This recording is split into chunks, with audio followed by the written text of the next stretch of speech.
Hi friends, welcome back to our channel APSC exam online. So ఈరోజు మన current affairs ఆర్టికల్స్ని క్విక్గా discuss చేసేద్దాం. ఈరోజు మన ప్రవర్బ్ వచ్చేసి a little progress each day adds up to big results. Okay, so ప్రతిరోజు small initiate చేస్తూ ఉంటాం కదా, ప్రతిరోజు కొంచెం చదువుతూ వెళ్తుంటే అది బిగ్ రిజల్ట్స్కి లీడ్ అవుతుంది అని చెప్పి ఈ సేయింగ్ అనమాట. ఇది అందరికీ తెలిసిందే కదా, కానీ దీన్ని మనం ఇగ్నోర్ చేయకూడదు ఎప్పుడు కూడా. ఎలా అయితే నేను డైలీ కరెంట్ అఫైర్ వీడియోస్ని మీకు ప్రొవైడ్ చేస్తున్నాను, మీరు కూడా అలాగే డైలీ కరెంట్ అఫైర్ వీడియోస్ని నోట్ చేసుకుంటూ అలాగే ఫర్దర్గా మీరు ఎగ్జామ్ పాయింట్ ఆఫ్ వ్యూలో ఏమేమి టాపిక్స్ ఉన్నాయో ఆ టాపిక్స్ అన్నిటిని కూడా డైలీ షెడ్యూల్ ప్రకారం చదువుకుంటూ వెళ్ళాలన్నమాట. ఎవ్రీడే స్టెప్ బై స్టెప్ మీరు నేర్చుకుంటూ వెళ్ళాలన్నమాట. ఓకే, సో ఒకే రోజు అంతా చదివేయాలని చెప్పేసి లేదా పోస్ట్ పోన్ చేస్తూ ఇలా చేయకూడదు అనమాట. మీరు ఎంత చదివినా ప్రతిరోజు ఏదో ఒక కొంచెం చదువుతూ వెళ్ళాలన్నమాట. ఓకే, సో ఇది మాత్రం మర్చిపోకండి. Chhatrapati Shivaji Maharaj statue in Mauritius. Okay, so Chhatrapati Shivaji Maharaj statue అనేదాన్ని మారిషస్ దేశంలో ఇనాగ్రేట్ చేశారనమాట. ఇది ఎక్కడ ఇనాగ్రేట్ చేశారు, ఎందుకు ఇనాగ్రేట్ చేశారు అంటే అక్కడ మహారాష్ట్ర భవన్ అని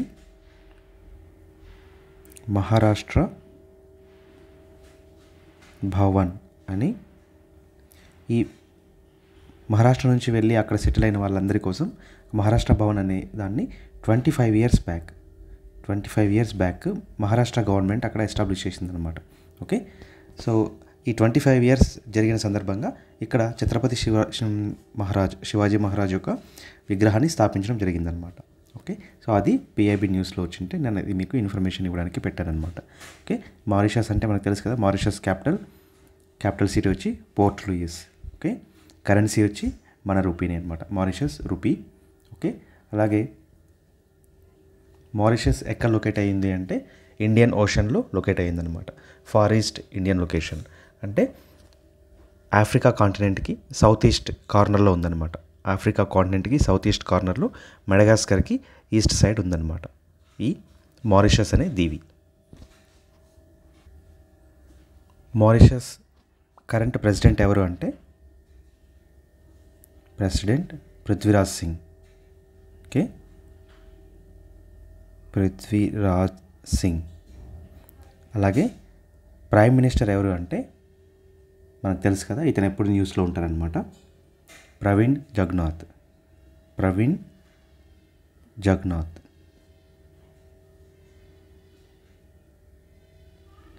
మారిషస్ కంట్రీలో 67% మన ఇండియన్సే ఉన్నారనమాట. 67% మన ఇండియన్సే ఉన్నారు. టోటల్గా ఇండియన్ డామినేటెడ్ ఐలాండ్ అనమాట ఇది. సుమారుగా మన ఇండియా నుంచి 5000 కిలోమీటర్స్ దూరంలో ఉందన్నమాట ఇది. అయినప్పటికీ ఈ ఐలాండ్లో టోటల్గా డామినేషన్ అంతా హిందూ పీపుల్ అనమాట. ఓకే, నేషనల్ SC/ST హబ్ సఫలతాకి పెహచాన్ నేషనల్ SC/ST హబ్. ఓకే, ఇది ఎందుకు న్యూస్లో ఉంది అంటే పిఐబిలో ఇది రీసెంట్గా అంటే 31 మార్చ్ 2023 నాటికి 1 lakh సబ్స్క్రైబర్స్ని అయితే రీచ్ అయిందనమాట. ఓకే, ఈ విషయాన్ని స్వయంగా పిఎం మోడీ గారే పిఐబి న్యూస్ ద్వారా చెప్పారనమాట. Okay, national SC/ST hub scheme achieved 1 lakh subscribers. Okay, national SC/ST hub scheme ఇది ఎప్పుడు లాంచ్ చేశారు అంటే మోడీ గారు అక్టోబర్ 18, 2016 నేషనల్ SC/ST హబ్ని స్టార్ట్ చేయడం జరిగిందనమాట. దీని మెయిన్ ఉద్దేశం ఏంటి అంటే కేంద్ర ప్రభుత్వ public procurement policy for micro and small enterprises order 2012. Okay, సింపుల్గా మీరు ప్రొక్యూర్మెంట్ పాలసీ అని గుర్తుపెట్టుకోండి. Procurement policy for MSME 2012. దీని యొక్క ఆర్డర్ ప్రకారం ఏంటంటే ఈ SC/ST సంబంధించిన యూనిట్స్ ఏవైతే ఉంటాయో, యూనిట్స్ అంటే ఇక్కడ స్మాల్ కానీ మీడియం కానీ ఇండస్ట్రీస్ ఉంటాయి కదా, so small medium micro industries ఏవైతే ఉంటాయో అవి ఎవరి చేత నడపబడుతుంటాయి, ఎస్సీ ఎస్టీ వాళ్ళ చేత నడపబడుతున్న ఈ ఇండస్ట్రీస్, స్మాల్ స్కేల్ ఇండస్ట్రీస్ ఏవైతే ఉంటాయో సో వాళ్ళకి ప్రొక్యూర్మెంట్లో హెల్ప్ ఉండాలి అని చెప్పి. ఓకే, ప్రొక్యూర్మెంట్లో హెల్ప్ ఉండాలి, procurement assistance from government. Okay, procurement assistance అనేది గవర్నమెంట్ ద్వారా ఉండాలి అని చెప్పి ఈ స్కీమ్ అయితే లాంచ్ చేయడం జరిగిందనమాట. సో ఈ స్కీమ్ ప్రకారం మెయిన్ ఆబ్జెక్టివ్ ఏంటి అంటే ఈ ఎస్సీ ఎస్టీ యూనిట్స్ హబ్స్ ఉన్నాయి కదా, ఈ యూనిట్స్ ఏవైతే ఉన్నాయో వీళ్ళు చేసే ప్రొక్యూర్మెంట్లో అట్లీస్ట్ 4% పబ్లిక్ సెక్టార్ అండర్టేకింగ్స్ నుంచి, యూనియన్ గవర్నమెంట్ అలాగే స్టేట్ గవర్నమెంట్ నుంచి ఉండేలా చూడాలి అని చెప్పి ఈ స్కీమ్ అయితే లాంచ్ చేయడం జరిగిందనమాట. ఎప్పుడు లాంచ్ చేశారు? October 18, 2016. సో అప్పటి నుంచి ఇప్పటికి 7 years అయింది. ఈ 7 years పీరియడ్లో 1 lakh యూనిట్స్ రిజిస్టర్ అయినాయన్నమాట. ఓకే, 1 lakh మెంబర్స్ ఇందులో రిజిస్టర్ అయి ఉన్నారనమాట. సో ఆ విషయాన్ని మోడీ గారు స్వయంగా తెలిపారనమాట. ఓకే, ఇక ఇది ఏ మంత్రిత్వ శాఖ కిందకి వస్తుంది అంటే of course ministry of MSME. Okay, so ministry వచ్చేసి ministry of MSME. And nodal agency లేదా ఇంప్లిమెంటింగ్ ఏజెన్సీ ఏది అంటే ఎన్ఎస్ఐసి, అంటే నేషనల్ స్మాల్ ఇండస్ట్రీస్ కార్పొరేషన్, దీని నోడల్ ఏజెన్సీ అన్నమాట. సో ఈ ఎన్ఎస్ఎస్హెచ్ స్కీమ్ గురించి ఈ ఇయర్లో ఇంకొకసారి కూడా వచ్చిందనమాట వార్తల్లో. ఎప్పుడు అంటే జనవరిలో. ఏంటి అంటే ఎన్ఎస్ఎస్హెచ్ కాన్క్లేవ్ అనేది ముంబైలో జరిగిందనమాట. ఓకే, ముంబైలో జరిగింది. ఎప్పుడు అంటే 23rd January 23rd. Okay, so ఇది ఇప్పటివరకు అవైలబుల్లో ఉన్న national SC ST hub scheme గురించిన కంప్లీట్ ఇన్ఫర్మేషన్. నాకు తెలిసి ఈ స్కీమ్ గురించి ఇంకా ఎక్స్ట్రా క్వశ్చన్ అడిగే అవకాశం లేదనమాట. సో ఇందులో ఉన్న పాయింట్స్ మీరు గుర్తుపెట్టుకుంటే ఇది కానీ ఎగ్జామ్లో వస్తే మీరు డెఫినెట్గా మీకు 1 mark అయితే వస్తుందన్నమాట. ఓకే, గుజరాత్ స్థాపనా దివస్ అండ్ మహారాష్ట్ర డే ఎప్పుడు జరుపుకుంటాయి అంటే May 1st. ఓకే, సో భాషా ప్రాతిపదికన రాష్ట్రాలు ఏర్పడుతున్నాయి అని చెప్పి 1956లో ఏర్పడ్డాయి కదా చాలా రాష్ట్రాలు. అప్పుడు ఇక్కడ యునైటెడ్ బాంబే అని కూడా బాంబే స్టేట్ ఏర్పడింది అనమాట. బాంబే స్టేట్ ఇప్పుడు మీరు చూస్తున్నారు కదా మ్యాప్లో, ఇది బాంబే స్టేట్ యొక్క మ్యాప్ అనమాట. ఎప్పుడు 1956 నుంచి 1960 వరకు అనమాట. ఓకే, కానీ ఇక్కడ ఏంటంటే సౌత్ ఈస్ట్లో ఉన్న ఈ పాపులేషన్ ఇక్కడ మీరు చూస్తే ఇది బౌండరీ అనమాట. ఇది బౌండరీ ప్రజెంట్. సో ఇదంతా సౌత్ ఈస్ట్ ఏరియా అనమాట. ఈ సౌత్ ఈస్ట్ ఏరియా అంతా కూడా మరాఠీ మాట్లాడే వాళ్ళు ఎక్కువ ఉన్నారు. అండ్ ఇక్కడ నార్త్లో అంతా గుజరాతీ మాట్లాడే వాళ్ళు ఉన్నారనమాట. సో ఇక్కడ ఏంటంటే వీళ్ళకి ప్రాబ్లం వచ్చింది. బైలాంగ్వేజ్ స్టేట్ అనమాట ఇది. ఓకే, భాషా ప్రాతిపదికన ఏర్పడిన రాష్ట్రమే అయినా కూడా ఈ రాష్ట్రంలో మేజర్గా 2 లాంగ్వేజ్లు ఉన్నాయన్నమాట. సో అదే ప్రాబ్లం అయిందనమాట. సో 1956 నుంచి చాలా మూమెంట్స్ అయితే జరిగాయన్నమాట. సబ్ నేషనలిస్ట్ మూమెంట్స్ అని జరిగాయన్నమాట. వాటిలో ముఖ్యంగా చెప్పాలంటే మహా గుజరాత్ ఆందోళన్, తర్వాత సంయుక్త మహారాష్ట్ర సమితి. మహా గుజరాత్ ఆందోళన్, సంయుక్త మహారాష్ట్ర సమితి. సో ఇదే మనం చూడొచ్చు కదా తెలంగాణ ఆంధ్రప్రదేశ్ విషయంలో కూడా Samaikyandhra. Okay, so Telangana movement అని చెప్పి సపరేట్గా జరిగినాయి కదా, సేమ్ ఇలాగే ఇక్కడ కూడా జరిగిందనమాట. ఓకే, మహారాష్ట్ర మహా గుజరాత్ ఆందోళన్ అలాగే సంయుక్త మహారాష్ట్ర సమితి ఇలా జరిగిన తర్వాత ఏంటంటే ఫైనల్గా 1960 మే 1లో ఏం చెప్పారంటే గుజరాత్ అండ్ మహారాష్ట్ర సపరేట్ అయిపోతున్నాయి. ఇప్పుడు ఇది బాంబే స్టేట్గా కాకుండా బాంబే స్టేట్ అనేది విడిపోయి గుజరాత్ అలాగే మహారాష్ట్రగా విడిపోతున్నాయి అని చెప్పారనమాట. ఇలా విడిపోతూ మహారాష్ట్ర యొక్క క్యాపిటల్ వచ్చేసి ముంబై, అలాగే గుజరాత్ యొక్క క్యాపిటల్ వచ్చేసి అహ్మదాబాద్ అని చెప్పుకున్నాను అనమాట. తర్వాత ఈ గుజరాత్ అహ్మదాబాద్ నుంచి గాంధీనగర్ అనే క్యాపిటల్ సిటీని డెవలప్ చేసుకునింది, అది వేరే విషయం. ఓకే, సో ఇది ఫార్మేషన్ అనమాట, గుజరాత్ మహారాష్ట్ర ఎలా ఏర్పడ్డాయి అని. సో May 1 అనేది వరల్డ్ లేబర్ డేతో కూడా కోయిన్సైడ్ అవుతుందన్నమాట. Okay, first test launch of new low cost star sensor Starberry sense, very important అండి ఎగ్జామ్ పాయింట్ ఆఫ్ వ్యూలో. సైన్స్ అండ్ టెక్నాలజీ అంటేనే మీరు ఖచ్చితంగా దాని మీద ఫోకస్ చేయాలన్నమాట. ఓకే, స్టార్బెర్రీ సెన్స్ అనే ఒక లో కాస్ట్ స్టార్ సెన్సర్ అనమాట, ఇది స్టార్ సెన్సర్. ఓకే, దీన్ని POEM మీద ఎక్స్పెరిమెంట్ చేసింటే ఇది సక్సెస్ఫుల్గా అచీవ్ అయిందనమాట. ఓకే, POEM అంటే ఏంటి అంటే PSLV orbital experimental module. Okay, so PSLV space rockets ఉన్నాయి కదా, సో అలాంటి కండిషన్స్ని క్రియేట్ చేయగలిగే ఒక మాడ్యూల్ అనమాట. ఓకే, సో ఆ PSLV స్పేస్లో ట్రావెల్ అవుతూ ఉంటే ఎలాంటి కండిషన్స్ అయితే ఉంటాయో అలాంటి కండిషన్స్ని ఈ మాడ్యూల్ అన్నది క్రియేట్ చేస్తుంది అనమాట. అందుకే ఇది POEM.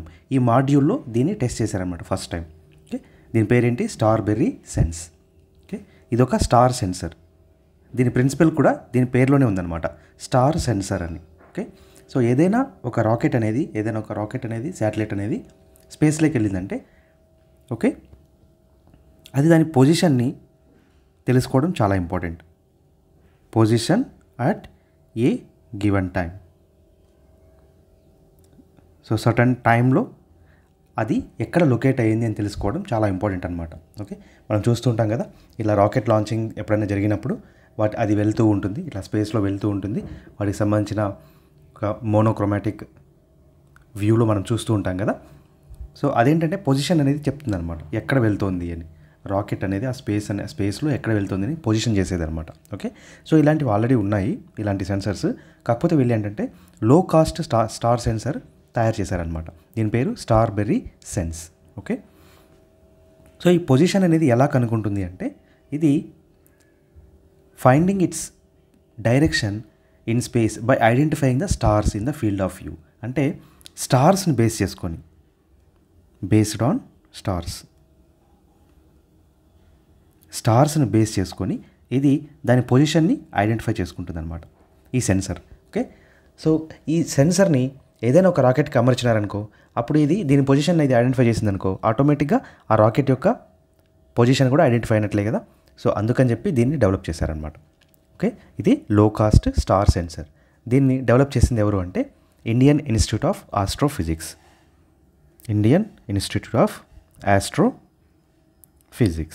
ఓకే, ఎక్కడ, బెంగళూరు. ఓకే, ఇది దేని కిందకి వస్తుంది అంటే department of science and technology కిందకి వస్తుందన్నమాట.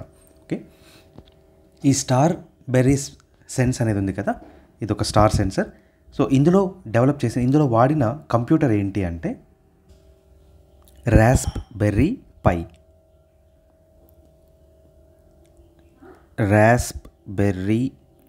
పై. సో ఈ మినీ కంప్యూటర్ని ఈ స్టార్బెర్రీ సెన్స్ అనే ఈ స్టార్ సెన్సర్లో యూజ్ చేశారనమాట. ఓకే, స్టార్బెర్రీ సెన్స్ అనేది ఇంపార్టెంట్ ఎగ్జామ్ పాయింట్ ఆఫ్ వ్యూలో. ఓకే, అలాగే ఇది ఎవరు డెవలప్ చేశారంటే Indian institute of astrophysics, Bengaluru. Asian India maritime exercise 2023, AIME 2023, ఇది ఇనాగ్రల్ సెషన్ అనమాట. ఓకే, అంటే ఫస్ట్ టైం ఇది కండక్ట్ చేస్తున్నారనమాట. AIME అనేది ఫస్ట్ టైం కండక్ట్ చేస్తున్నారనమాట. ఎక్కడ కండక్ట్ చేస్తున్నారు అంటే సింగపూర్. సో సింగపూర్లో దీన్ని కండక్ట్ చేస్తున్నారనమాట. ఏషియన్ కంట్రీస్ అలాగే ఇండియన్ నేవీ, సో రెండు కలిపి ఇక్కడ సింగపూర్లో ఈ ఈవెంట్ అయితే జరుగుతుందన్నమాట. ఎప్పుడు May 2 నుంచి May 8 వరకు జరగబోతుందన్నమాట. సో దీనికి ఇండియా నుంచి INS ఢిల్లీ అలాగే INS సాత్పురా ఈ రెండు పార్టిసిపేట్ చేస్తున్నాయన్నమాట. INS ఢిల్లీ వచ్చి first indigenously built guided missile destroyer, ఇదొక మిసైల్ డెస్ట్రాయర్ అనమాట. INS Satpura stealth frigate, missile stealth frigate.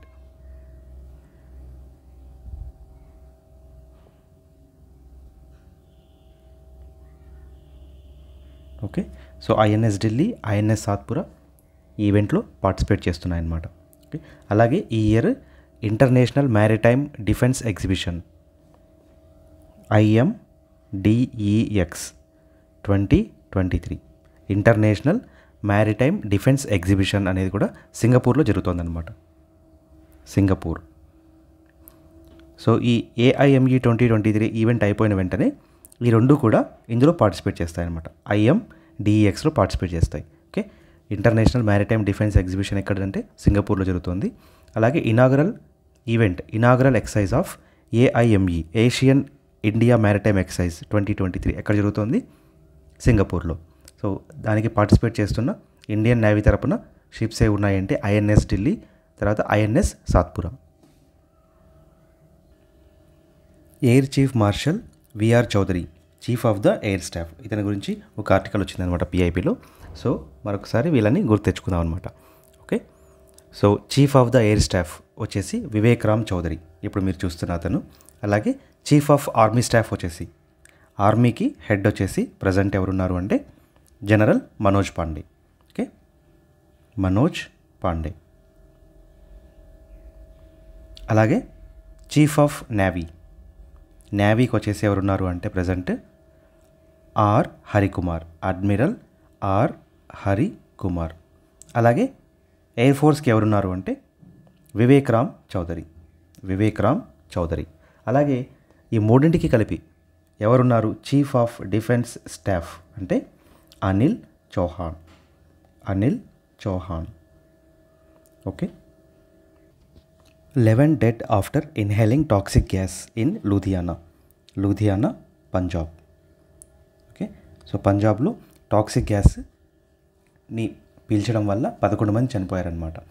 So NDRF air quality sensors ఏం డిటెక్ట్ చేశాయంటే హైడ్రోజన్ సల్ఫైడ్ని డిటెక్ట్ చేశాయన్నమాట. Hydrogen sulphide H2S. ఎగ్జామ్లో అడిగితే ఈ విధంగా అడగొచ్చు అనమాట. సో ఈ ఇన్సిడెంట్ జరిగింది కదా, ఈ ఇన్సిడెంట్ జరిగిన దాంట్లో మెయిన్ రీజన్ ఏంటి? ఆ టాక్సిక్ గ్యాస్ ఏంటి అంటే hydrogen sulphide is a colourless gas with a strong order of rotten eggs. Okay, beware of blue bugging smart phone users cautioned. Okay, so Mallika Garg గారు ఉన్నారు కదా, సో వీరు ఏం చెప్పారంటే బ్లూ బగ్గింగ్ అనే దాని మీద కాన్సన్ట్రేట్ చేయండి. స్మార్ట్ ఫోన్ యూజర్స్ ఎవరైతే ఉన్నారో, మనందరం స్మార్ట్ ఫోన్ యూజ్ చేస్తున్నాం కదా, మనం బ్లూటూత్ని ఎప్పుడు ఆన్లో పెట్టుకొని వదిలేస్తామన్నమాట. అది కూడా డిస్కవరీ మోడ్లో పెట్టేస్తాం, డిస్కవరబుల్ మోడ్లో పెట్టి వదిలేస్తాం. ఎందుకంటే ఇప్పుడు అందరూ మనం ఫోన్స్ వాడుతున్నాం, స్మార్ట్ వాచ్ వాడుతున్నాం, అలాగే బ్లూటూత్ హెడ్ ఫోన్స్ వాడుతున్నాం, బ్లూటూత్తో మనం కనెక్ట్ చేస్తున్నాం, కీబోర్డ్ కనెక్ట్ చేసుకుంటున్నాం మొబైల్ ఫోన్కి. సో ఇలా మనం ఆల్మోస్ట్ 24 అవర్స్ మన మొబైల్లో బ్లూటూత్ అనేది ఆన్లో ఉంటుందన్నమాట. ఇలా ఉండడం వల్ల ప్రాబ్లం లేదు, బట్ అది డిస్కవరబుల్ మోడ్లో ఉండకూడదు అని చెప్పి ఆమె చెప్తున్నారనమాట.